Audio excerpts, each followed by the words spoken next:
I'm sure you've seen James Hoffman's Ultimate Moka Pot technique. It's one of the most popular coffee video on YouTube, and it's helped a lot of people brew better coffee at home. And this is an homage to that series. I'm a second-generation coffee roaster from Japan, and this is the Ultimate Moka Pot guide through my lens. I'll show you how to get better flavor by understanding the beans you have and knowing what to adjust to get the best in them. The Moka Pot is a classic manual brewing method that uses steam pressure to brew coffee. As the water in the bottom chamber heats up, it creates the pressure and pushes the water upward through the coffee grounds and into the top chamber. The result is a strong, concentrated brew, often described as espresso-like.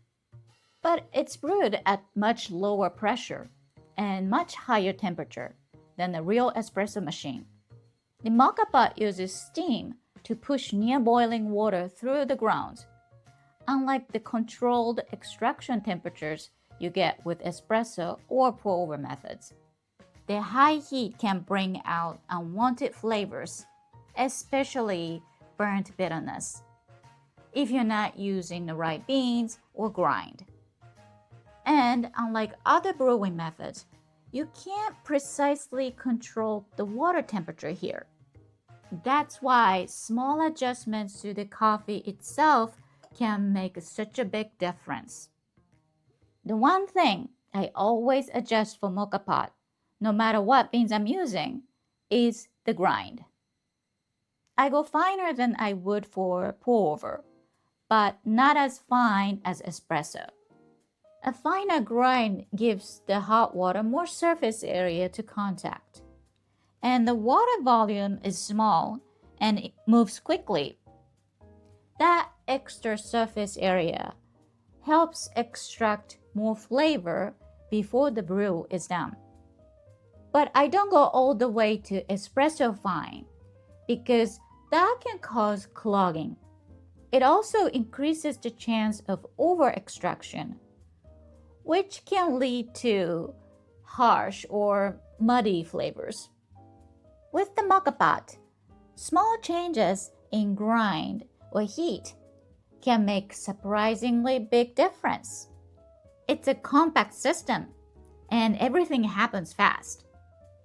Getting the grind right is one of the simplest ways to improve your result. The biggest variable in Moka Pot brewing is the coffee itself, especially the roast. I usually recommend using a dark roast. These beans are fully developed during roasting process, something you don't usually have a control unless you are roasting them yourself. Fully developed beans are more stable, so they hold up better to pressure or heat of Moka Pot. They tend to extract more easily, and they're less likely to produce unexpected reactions in the cup. If you prefer a lighter roast, of course you can use them, but just know it's much harder to retain certain flavors intact in this method. Though if you already know which roast works best for you, do use your favorite beans.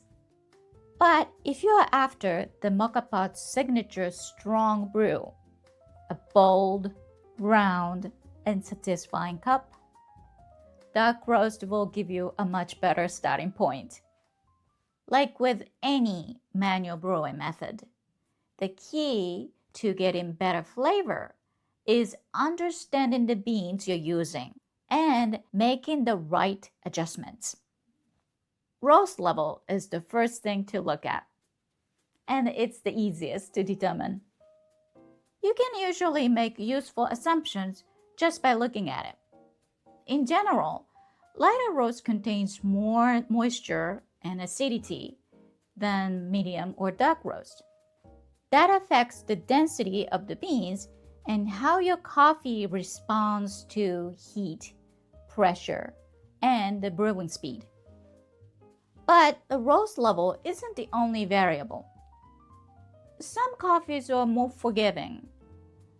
Others can turn bitter, flat, sharp, with even small changes in grind or temperature. So instead of forcing every coffee through the same steps, pay attention to what it's giving you and make small changes to improve extraction and flavor clarity. That's really the foundation of my approach.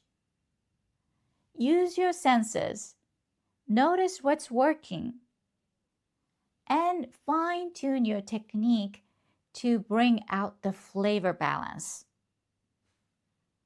If your Moka Pot tastes off, it usually comes down to flavor balance. If it's too sour, try switching to a darker roast. It's generally a safer match for this brewing method. It's more soluble, more forgiving, less likely to react poorly to the high temperature and pressure.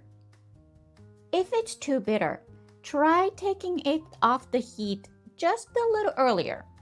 The last part of the brew, especially during that angry sputtering phase, tends to push harsher flavor through. By then, most of the good material in the coffee has already been extracted, and what's left can bring bitterness and astringency into the cup. I also recommend brewing it strong. The Moka Pot was made for intensity, and that concentrated base gives you more flexibility, especially if you like to add milk and sugar. Think of it as building a solid foundation. Once your brew is bold and balanced, you can soften or shape it however you like. The Moka Pot is a precise and consistent brewer. The way it works is simple science, but the flavor it produces depends on what you put in it and how you respond, just like any other manual brewing method. Once you understand your beans and how they extract in this brewing method, you can make small adjustments that bring out a more flavorful, balanced cup. Thank you for watching, and as always, have a wonderful coffee day.